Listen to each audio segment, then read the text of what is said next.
তারা যদি বলে থাকে তারা দুইটা শপথ নিয়েছে, আর একটা শপথ আমরা তো নেইনি মাননীয় স্পিকার, তারা শপথ নিয়েছে সংবিধান সংস্কার পরিষদের সদস্য হিসেবে। কোথায় আছে সংবিধান সংস্কার পরিষদের সদস্য হিসেবে শপথ নিতে পারবে? সেটা অসাংবিধানিক।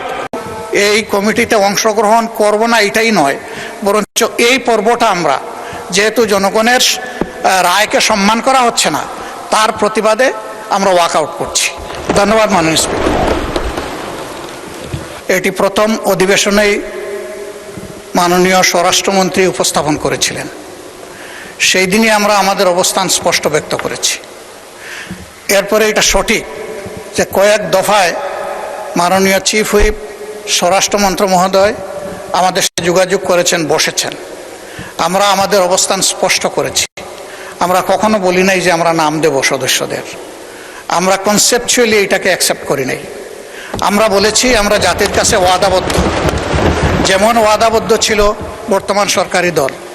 আমরা নির্বাচনের আগে সবাই বলেছি গণভোটে হা বলুন, হা ভোট বিজয়ী হলে আমরা গণভোট বাস্তবায়ন করব, এর রায় বাস্তবায়ন করব।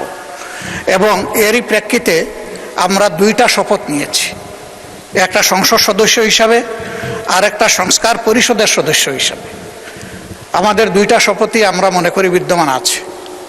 সুতরাং ওইটাকে যদি বাইপাস করার জন্য এই কমিটি গঠন করা হয়, তাহলে আমরা এই প্রস্তাব প্রত্যাখ্যান করছি।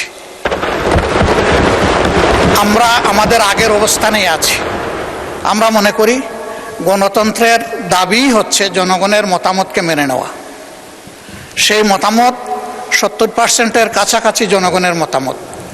এই মতামত যদি এইভাবে 68.6%, এই মতামত যদি এইভাবে অবলীলায় শেষ হয়ে যায়, তাহলে ভবিষ্যতে গণতান্ত্রিক এই পদ্ধতির উপর জনগণ আস্থা হারাবে না, শুধু বিদ্রোহী হয়ে উঠবে।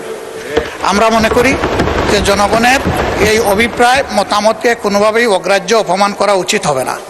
এই জন্যে তাদের প্রতি সম্মান রেখেই আমরা শুধু এই কমিটিতে অংশগ্রহণ করব না এটাই নয়, বরঞ্চ এই পর্বটা আমরা যেহেতু জনগণের রায়কে সম্মান করা হচ্ছে না, তার প্রতিবাদে আমরা ওয়াকআউট করছি। ধন্যবাদ মাননীয় স্পিকার। মাননীয় বিরোধী দলীয় নেতা একটু যদি শুনতেন, হয়তোবা কিছু আশার আলো আসতে পারে, জানি না আমি কিছু। আচ্ছা, তারা যদি বলে থাকে তারা দুইটা শপথ নিয়েছে, আর একটা শপথ আমরা তো নেইনি মাননীয় স্পিকার, তারা শপথ নিয়েছে সংবিধান সংস্কার পরিষদের সদস্য হিসেবে। কোথায় আছে সংবিধান সংস্কার পরিষদের সদস্য হিসেবে শপথ নিতে পারবে? সেটা অসাংবিধানিক। জাতীয় সংসদ সদস্যগণ এই সংবিধানে সংশোধনী দিবে, সেই এখতিয়ার তো সার্বভৌম জনগণ আমাদেরকে দিয়েছে, আর্টিকেল 7 অনুসারে দিয়েছে। এখন যদি বলা হয় গণভোট কি তার উপরে? অবশ্যই তার উপরে না। আমরা সাংবিধানিকভাবে সাংবিধানিক ভোটে জাতীয় সংসদের সদস্য নির্বাচিত হয়েছি সার্বভৌম জনগণ কর্তৃক, এখানে আইন এবং সংবিধান প্রণয়ন করার, সংশোধন করার জন্য। গণভোটে কি হয়েছে? জুলাই জাতীয় সনদে যেটা সমঝোতা হয়েছে, 4 খান প্রশ্নের মধ্যে 3.5 খান আমরা মানি, আর আধা খান যে কোশ্চেন, সেই কোশ্চেন তো সংবিধানের উপর হাত দিয়েছে একটা অবৈধ আদেশ প্রণয়নের মধ্য দিয়ে। সেটা তো void ab initio, it is now pending with the judiciary. তারা কি বলে দেখি? হাইকোর্ট সুপ্রিম কোর্ট যদি ভার্ডিক্ট দিয়েও থাকে, এই লেজিসলেচারে যদি আমরা পঞ্চদশ সংশোধনী বাতিল না করি, সেই সংশোধনের উপর ভিত্তি করে আমাদেরকে চলতে হবে। সুতরাং আমরা সংবিধান সংশোধনী কমিটি করা ছাড়া, এই সংবিধান সংশোধন করা ছাড়া এই জাতিকে আমরা নতুন প্রত্যাশা অনুযায়ী এগিয়ে নিতে পারবো না। তিনি বলেছেন তারা দুইটা শপথ নিয়েছেন।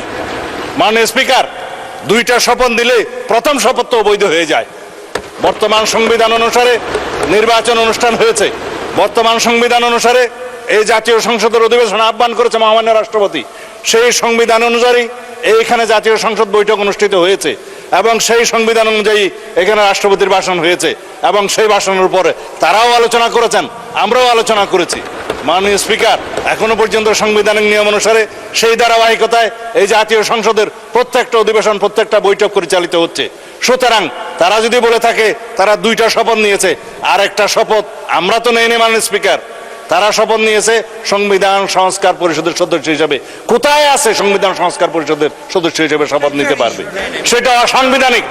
যেটা উপদেষ্টা পরিষদে সিদ্ধান্ত হয়েছিল, আইন উপদেষ্টা নথিতে পাশ করেছে এবং সেই নোটিশটা নির্বাচন কমিশনে পাঠিয়েছে, সর্বৈব সেগুলো ভয়েড অ্যাব ইনিশিও প্রথম দিন থেকেই, এবং সেই আর্টিকেল 148 অনুসারে তফসিল তৃতীয় অনুসারে সেখানে যে একটা ফর্ম ব্লু পেপারে ছাপিয়ে দেওয়া হলো যে সংসদ সদস্যগণ আবার আরেকটি শপথ নেবেন সংবিধান সংস্কার পরিষদের সদস্য হিসাবে, সেটা ফুল নাল অ্যান্ড ভয়েড, এটা কোনো আনকনস্টিটিউশনাল, সে কোথাও নাই। এবং তার উপর ভিত্তি করে তিনি যে বক্তব্য দিলেন গণভোটের গণরায় অনুসারে আমরা গণভোটকে সম্মান দিতে চাই, অবশ্যই গণভোটের গণরায়কে যদি সম্মান দিতে হয় এই সংবিধানকে সংশোধন করতে হবে। এবং তারপরে যদি সবাই মিলে রাজি হয় যে সংবিধান সংস্কার পরিষদ গঠন হবে, তখন যে সংবিধান সংস্কার পরিষদের সদস্য হিসেবে শপথ নিতে পারবে, তখন সেটা হবে। এখন তো সেটা হয়নি মানে স্পিকার। আগে সংবিধান সংশোধন হতে হবে সমঝোতার ভিত্তিতে। সেই সংবিধানে যদি সংস্কার পরিষদের কোনো বিধান সংযুক্ত করতে হয় সেই আলোচনাও তাদেরকে সেই সংবিধান সংশোধন কমিটিতে এসে করতে হবে। তারপরে আলাপ আলোচনার ভিত্তিতে আমরা সংশোধিত সংবিধান পাবো, সেই সংবিধান অনুসারে আমরা এগিয়ে যাব। এখন যদি কেউ বলে যে গণভোট হয়েছে, কিসের উপর হয়েছে মাননীয় স্পিকার? গণভোটের যে আদেশ সেটাকে আমরা নাম দিয়েছি জুলাই আদেশ। যেই আদেশটা প্রথম দিন থেকে এখতিয়ার বহির্ভূত, এটা fraud on the constitution, colourable legislation. এই জুলাই জাতীয় সনদ বাস্তবায়ন সংস্কার আদেশ নামে যেটা করা হয়েছে, রাষ্ট্রপতি যেটা করতে পারেন না, সেটা তো কোনো রাজনৈতিক সমঝোতা ছিল না। জুলাই জাতীয় সনদের কোথাও সেটা সমঝোতা হয়নি, তারাও স্বাক্ষর করেছেন, সেখানে আমরা স্বাক্ষর করেছি। তাহলে এই যে জাতীয় সনদ আদেশ যেটা করলো, সেই যে অর্ডারের উপরে গণভোট অনুষ্ঠিত হলো, তার উপর ভিত্তি করে তারা যে চলতে চাচ্ছে, তাহলে দেশে যে মানুষ আমাদের ম্যানিফেস্টোর উপরে 31 দফার উপরে এবং নির্বাচন কমিশনের ডিক্লারকৃত নির্বাচনের উপরে আমাদেরকে যে জনগণ ভোট দিল 51% ভোট দিয়ে, এখানে সার্বভৌম পার্লামেন্টে আমাদেরকে পাঠিয়েছিল, সেই পার্লামেন্টের এখতিয়ার কি? এটা ইউনিটারি ইন্ডিপেন্ডেন্ট স্টেট হিসাবে, একটা ইন্ডিপেন্ডেন্ট স্টেট হিসাবে আমরা একটা ইউনিটারি কান্ট্রিতে আছি, সেখানে একটা সংসদ থাকবে। আর্টিকেল 65-এ বলা আছে সেই সংশোধনে আইন প্রণয়নের ক্ষমতা আছে, সংশোধন করার ক্ষমতা আছে। সেই ক্ষমতা হিসাবে জাতীয় সংসদ সদস্যগণ এই সংবিধানে সংশোধনী দিবে, সেই এখতিয়ার তো সার্বভৌম জনগণ আমাদেরকে দিয়েছে, আর্টিকেল 7 অনুসারে দিয়েছে। এখন যদি বলা হয় গণভোট কি তার উপরে? অবশ্যই তার উপরে না। আমরা সাংবিধানিক ভোটে জাতীয় সংসদের সদস্য নির্বাচিত হয়েছি সার্বভৌম জনগণ কর্তৃক, এখানে আইন এবং সংবিধান প্রণয়ন করার, সংশোধন করার জন্য। গণভোটে কি হয়েছে? জুলাই জাতীয় সনদে যেটা সমঝোতা হয়েছে, 4 খান প্রশ্নের মধ্যে 3.5 খান আমরা মানি, আর আধা খান যে কোশ্চেন, সেই কোশ্চেন তো সংবিধানের উপর হাত দিয়েছে একটা অবৈধ আদেশ প্রণয়নের মধ্যে দিয়ে। সেটা তো void ab initio, it is now pending with the judiciary. তারা কি বলে দেখি। তারপরেও যদি আলাপ আলোচনা করে আমরা এখানে জুলাই জাতীয় সবকিছু আমরা এখানে বাস্তবায়ন করতে চাই, এবং তার বহির্ভূতভাবে যদি জুলাই কি যেন সংবিধান সংস্কার পরিষদ গঠন করতে চায়, তারা সেই আলোচনা এখানে এসে করুক, সংবিধান সংশোধনী কমিটিতে করুক। আর না হলে পরে রাস্তায় গিয়ে সংবিধান সংস্কার পরিষদের কমিটি করলে তো সংবিধান সংশোধন না করে আমরা বসে থাকতে পারবো না। আর সংবিধান যদি সংশোধন আমরা না করি, তাহলে এই জাতি তো শেখ হাসিনা প্রদত্ত পঞ্চদশ সংশোধনী নিয়েই চলতে থাকবে। আমরা কি তা চাই?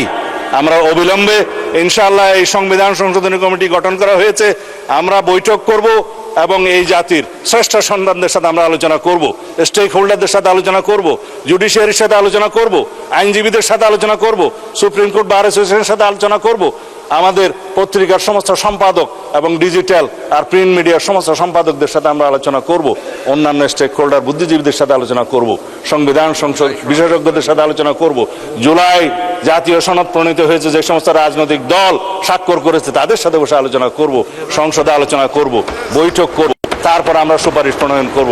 তারপরে এই মহান জাতীয় সংসদে সংবিধান সংশোধনী 14তম সংবিধান, এটা 18তম হবে, 18তম সংবিধান সংশোধনী বিল ইনশাআল্লাহ এখানে উত্থাপিত হবে। আমরা আশা করি বিরোধী দলীয় সদস্যগণ ইমোশনাল রাজনীতি না করে আমরা যাতে সংশোধিত একটি শক্তিশালী সংবিধান সংশোধনী বিল আনতে পারি, সেই জন্য গণতন্ত্রের স্বার্থে তারা সহযোগিতা করবেন। ধন্যবাদ মাননীয় স্পিকার।